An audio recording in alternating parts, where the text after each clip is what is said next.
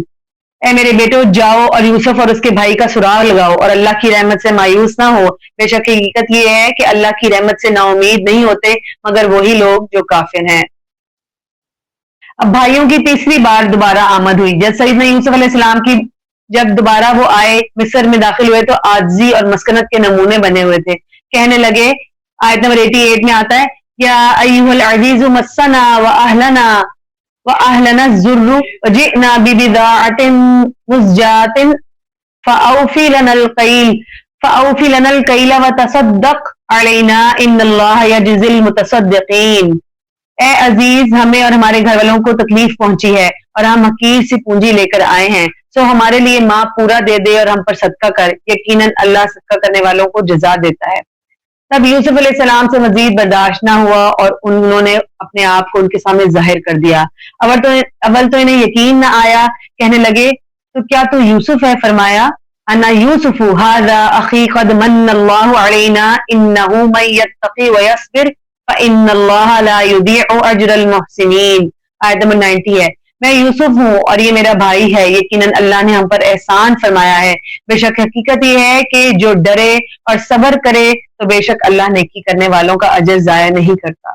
تب بھائیوں نے ان کی عظمت کا اعتراف کرتے ہوئے کہا، آیت نمبر 91 میں آتا ہے قالوا تاللہ لقد آثرک اللہ علینا وان کنا لخاطئین۔ انہوں نے کہا اللہ کی قسم بلا شبہ یقیناً اللہ نے تجھے ہم پر فوقیت دی ہے اور بلا شبہ ہم واقعی خطا کار تھے۔ تب سیدنا یوسف علیہ السلام نے انہیں معاف کرتے ہوئے فرمایا قال لا تثریب علیکم اليوم یغفر اللہ لکم وہو ارحم الراحمین۔ آیت نمبر 92 ہے۔ اور یوسف علیہ السلام دیکھیں کتنے خوبصورت الفاظ اللہ تعالیٰ نے ان کو سکھائے اور انہوں نے ان کو معاف کیا۔ اس نے کہا آج تم پر کوئی ملامت نہیں، اللہ تمہیں بخشنے اور وہ رحم کرنے والوں میں سب سے زیادہ رحم کرنے والا ہے۔ سبحان اللہ، سیدنا یوسف علیہ السلام کا کیا کمال حوصلہ تھا کہ کیسے ان کے زندگی کے حالات بدل گئے، کہاں کہاں اللہ تعالیٰ نے وہ لے کر گئے۔ پہلے جو کنواں تھا اس میں قید ہو گئے، اس کے بعد جو ہے وہ جیل میں قید ہو گئے، لیکن اللہ تعالیٰ نے جو ہے وہ کیسے ان کو دل دیا تھا کہ انہوں نے معاف کر دیا۔ اگر کوئی اور شخص ہوتا تو ایسے لوگوں کو ہرگز معاف نہ کرتا بلکہ سخت ترین سزائیں دیتا۔ اب رسول اللہ صلی اللہ علیہ وسلم جب فتح مکہ کے بعد آئے تو انہوں نے بھی جو ہے وہ ایسے ہی معاف کیا سب کو، اور اللہ تعالیٰ کے حکم سے جو آیات نازل ہوئی بنی اسرائیل کی 81 وَجَاءَ الْحَقُّ وَزَهَقَ الْبَاطِلُ إِنَّ الْبَاطِلَ كَانَ زَهُوقًا۔ جب فارغ ہوئے نماز پڑھ لی تو آ کر دروازے کی چوکھٹ کے دونوں کناروں کو پکڑا، پھر فرمایا اے قریشیوں کی جماعت تم میرے بارے میں کیا کہتے ہو؟ انہوں نے کہا ہم کہتے ہیں آپ رحیم اور کریم بھتیجے اور چچا زاد بھائی ہیں۔ آپ صلی اللہ علیہ وسلم نے ان کے سامنے اپنی بات کو دوبارہ دہرایا، انہوں نے پھر وہی جواب دیا تو آپ صلی اللہ علیہ وسلم نے فرمایا پھر میں وہی کہتا ہوں جو میرے بھائی یوسف نے کہا علیہ السلام نے، لا تثریب علیکم اليوم یغفر اللہ لکم وہو ارحم الراحمین۔ سورہ یوسف کی آیت نمبر 92 رسول اللہ صلی اللہ علیہ وسلم نے تلاوت فرمائی۔ چانچہ وہ سب نکل آئے اور آپ صلی اللہ علیہ وسلم کے ہاتھ پر اسلام کی بیعت کر لی۔ سنن نسائی کی روایت ہے۔ یوسف علیہ السلام نے اپنی قمیض بھیج کر بھائیوں کے ہاتھ بھیجی کہ جاؤ والد محترم کے چہرے پر ڈالنا تو میری جدائی میں روتے روتے ان کی بنائی جو ختم ہو گئی ہے وہ لوٹ آئے گی، پھر تمام گھر والوں کو لے کر مصر میں آ جاؤ۔ پھر فرمایا اذهبوا بقمیصی هذا فالقوه على وجه ابی یأتی بصیرا وَأْتُونِي بِأَهْلِكُمْ أَجْمَعِينَ۔ آیت نمبر 93 ہے، میری یہ قمیص لے جاؤ اور اسے اپنے باپ کے چہرے پر ڈال دینا، وہ بینا ہو جائے گا، اور اپنے گھر والوں کو سب کو میرے پاس لے آؤ۔ جیسے ہی یوسف علیہ السلام کے بھائیوں کو قافلہ مصر سے روانہ ہوا، فلسطین میں بیٹھے ہوئے یعقوب علیہ السلام نے کہا کہ مجھے یوسف کی خوشبو آتی ہے۔ گھر والوں نے کہا کہ آپ اب بھی اپنی پرانی بھول بھلائیوں میں پڑے ہیں۔ جب قافلہ گھر پہنچا یوسف علیہ السلام کی قمیص یعقوب علیہ السلام کے چہرے پر ڈالی گئی تو ان کی بینائی لوٹ آئی۔ یعقوب علیہ السلام نے فرمایا قال الم اقل لکم انی اعلم من اللہ ما لا تعلمون۔ آیت 96 ہے، کہنے لگا کیا میں نے تم سے نہ کہا تھا کہ بے شک میں اللہ کی طرف سے وہ جانتا ہوں جو تم نہیں جانتے۔ اب یعقوب علیہ السلام کو تو پہلے سے پتا تھا کہ شاید یوسف علیہ السلام کو اللہ تعالیٰ نبوت سے سرفراز فرمانے والے ہیں۔ یہ وہ یقین ہے جو وحی کے علم سے انسانوں کو حاصل ہوتا ہے، یعنی اللہ کے خاص انسانوں انبیاء کو۔ علم وحی کے علاوہ دنیا میں سب گمان اور ظن ہے، اس کے علاوہ کچھ بھی نہیں۔ اب پورے خاندان کی مصر میں آمد ہوئی۔ جب پورا خاندان فلسطین سے ہجرت کر کے مصر کی سرحد پر پہنچا تو یوسف علیہ السلام نے اپنے پورے لشکر سمیت ان کا استقبال کیا، اپنے والدین کو اپنے ساتھ تخت پر بٹھایا، وہ سب کے سب یوسف علیہ السلام کے سامنے سجدہ ریز ہو گئے۔